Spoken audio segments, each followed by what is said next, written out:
Hey YouTube, Andrew from Snakeworks, making a video today about having 129 snakes and discussing the pros and cons of having that many animals.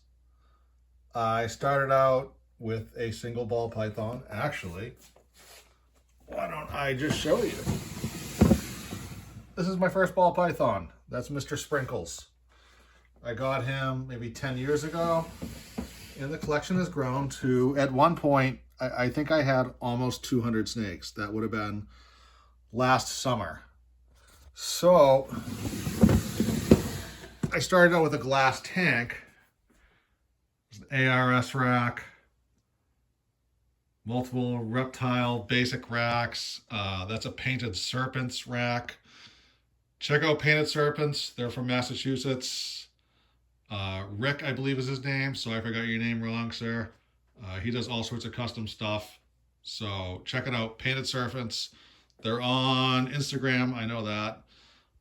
God, there's just a lot of racks in here. There's a lot of snakes in here. There's a lot of wires in here. Heater, humidifier, fan, light.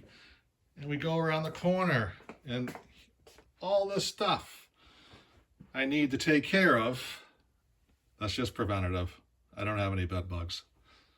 All this stuff to take care of all these animals. I mean, look at this. This is full of animals. And I gotta say, like, sometimes it's a little crazy, you know? I mean, it's really cool being able to open up and look at awesome snakes. But it takes a lot of time. I don't know if that's focusing on that. Let me see if I can get that to focus. It takes a lot of time. I mean, I'm in here every Sunday morning cleaning everything out. Sometimes I don't want to be doing that. You know, changing all the waters. Sunday's my big cleaning day. I'm in here every day, twice a day, just looking around and checking stuff out. Oops, sorry, buddy.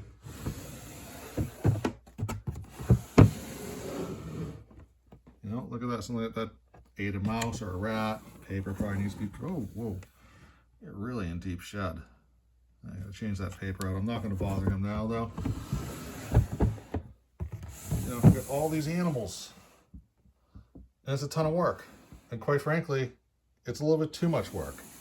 And I mean, the position I have in my life right now, I'm lucky enough that I can do this.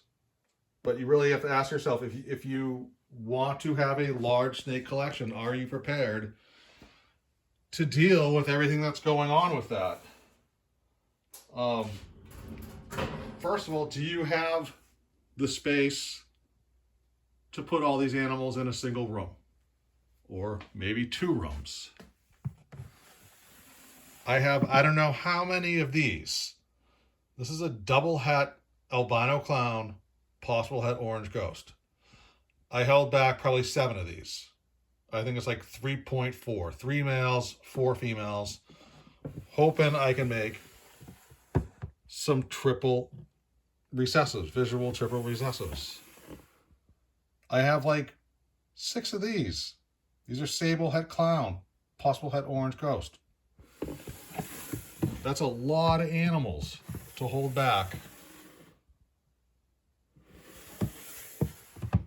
It's a lot of cleaning, a lot of money. What are you doing? So I need paper towels. I don't know how many, probably a grand I spend on paper towels a year.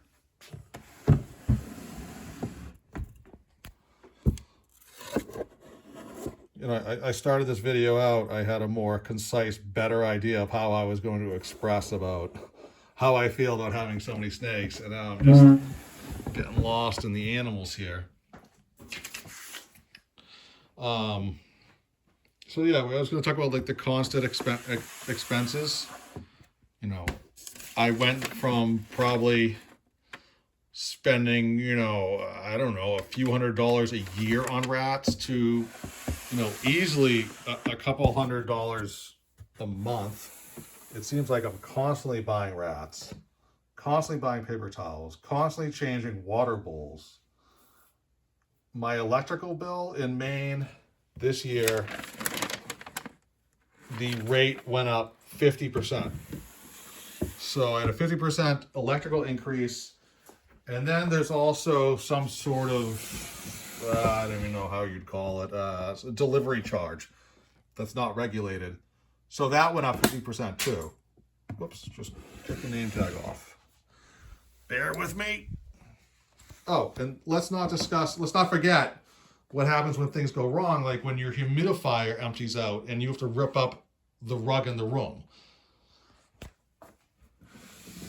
My wife, God bless her, she tolerates all of this. She knows that it makes a little bit of income and she doesn't have to deal with it at all any more than it pleases her.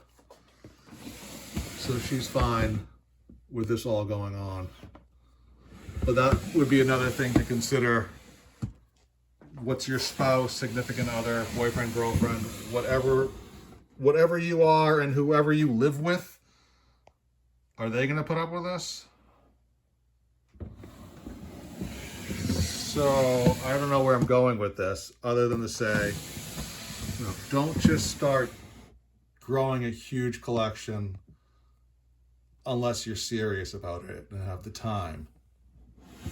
Because these are all live animals that need to be taken care of. Oh, here's some more of those double head albino clown, possible head orange ghost that I kept. What's this guy doing? They're really neat looking normals. I mean, they all have this awesome lateral striping and clean, almost like a tricolor type thing. They got the black, brown, and white. I have one on Morph Market right now that's available. I want to show this guy off. This guy hasn't done anything for me. He is a Trick Pastel Het Pied Possible Het Albino. Male. This is a single male I have that I held back from that clutch to breed a bunch of females of the same gene so I could make super trick albino pieds. And he just doesn't do anything. He eats mice and doesn't lock up with any females. So as we go through this random list of things, that's another thing to consider when an animal that you have, or perhaps, I mean, I bred that, but what happens if you paid a lot of money for that animal and it doesn't do anything? This animal's awesome. This is, I believe, a super sable. This is on Morph Market as well. She's a great breeder. I swear, I think there's chocolate in it, but I'm not very good with those type of morphs, the subtle ones. So I guess this is just turning into a showing off a ton of snakes. This is a Mojave double het albino pied. And while we're with this rack, I bought this online, well, off of Facebook or Craigslist. Person tells me it's brand new. They've never used it. I got it home. The top of it was all warped, like someone had been putting hot pans on it. And this drawer right here barely shuts. I'm actually going to put the phone down for a second. I had to put the phone down because if I push on this drawer without holding this, the whole rack will just fall off the back of it. So this is a purchase I made because my collection was growing and I needed to get more rack space. And then you end up spending money on something that's not exactly what it was supposed to be. Honeybee het clown. Great snake. I guess what I'm trying to say is, as I ramble, is there's a lot of expenses that go into this. And sometimes, you don't get what you think you're getting. Oh, look, it's another double het albino clown, possible het orange ghost. Look how nice that is. The white coming up those sides. That's awesome. I mean, keeping those animals back for a long time. I hope they really pan out for me.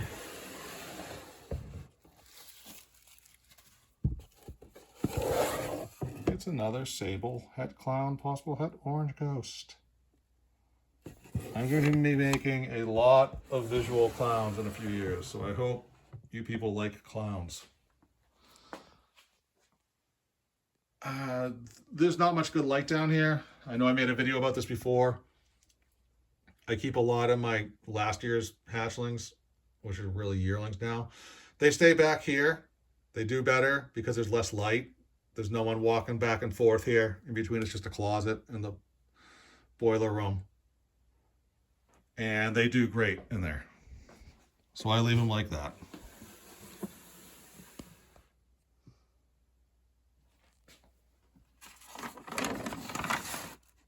T-positive Brongersmai. So I guess really what I was kind of Curtis, Python Curtis, aka Black Blood.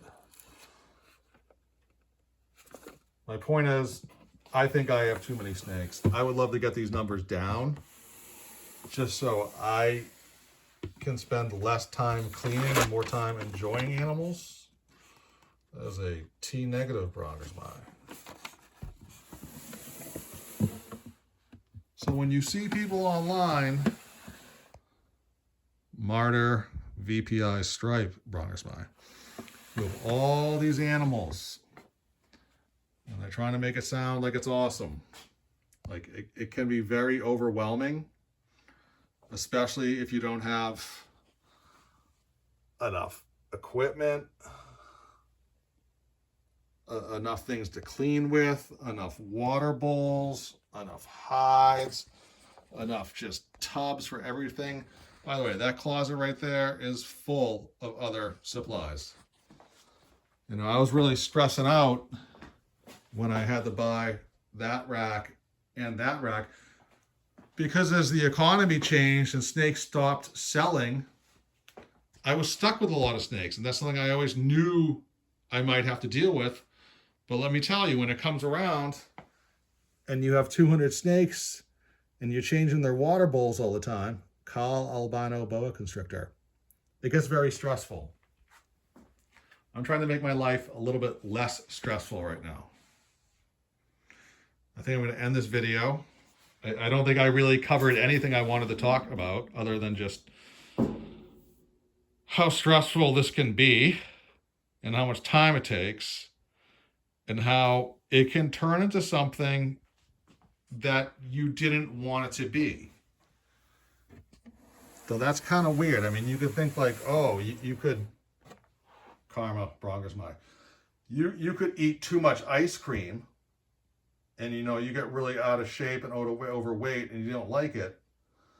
But you wouldn't really correlate that same type of experience with, oh, I bought too many snakes, or I bred too many snakes, or I'm a little bit in over my head on all these snakes, you know, but it can happen. And like I said, like I have the resources to be able to take care of these animals and the space. But what if something happened with my finances and I could no longer do this? Like, what would you do with a room full of snakes? Oh, she peed. What would you do with a room full of snakes if all of a sudden you had to move? Suddenly had to move. I gotta put this down for a second.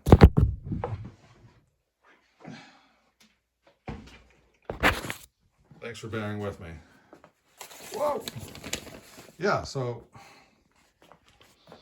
a lot to consider when getting into snakes. And let's not even talk about vet bills. I've been very fortunate to not have many vet bills in the past. I am quite anal about keeping things very clean. You see, I got the chlorhexidine, paper towels on everything all the time. I took a couple snakes to vets over the years. I didn't really like a lot of the answers I was hearing. I didn't think there was a lot of expertise going on. And that's not to say anything bad about vets. It's just they probably don't deal with a lot of snakes, especially in New England. Hey, girl. No idea how to wrap this up. I hope you enjoyed looking at these snakes, hearing me ramble about having too many snakes.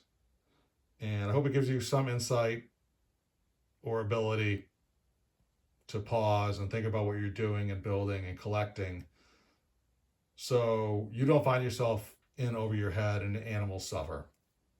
I mean, maybe that's the point of the video, is like I'm trying to raise awareness about not just collecting to the point where you're in over your head. I see a lot of snakes online right now, especially ball pythons. People are just pretty much giving some of these things away. People that I've seen collecting snakes over the past few years suddenly want nothing to do with the animals. And, that's sad. So please, use your head. Don't just get a room full of snakes you can't take care of. Know that it takes time, money, dedication. Woohoo! Oh. All right, I'm going to get her cleaned up. Thank you for watching, and I'm going to click off before I keep rambling. Please subscribe, leave comments. Love to talk to anybody who's interested in snakes. Thanks. Have a good one.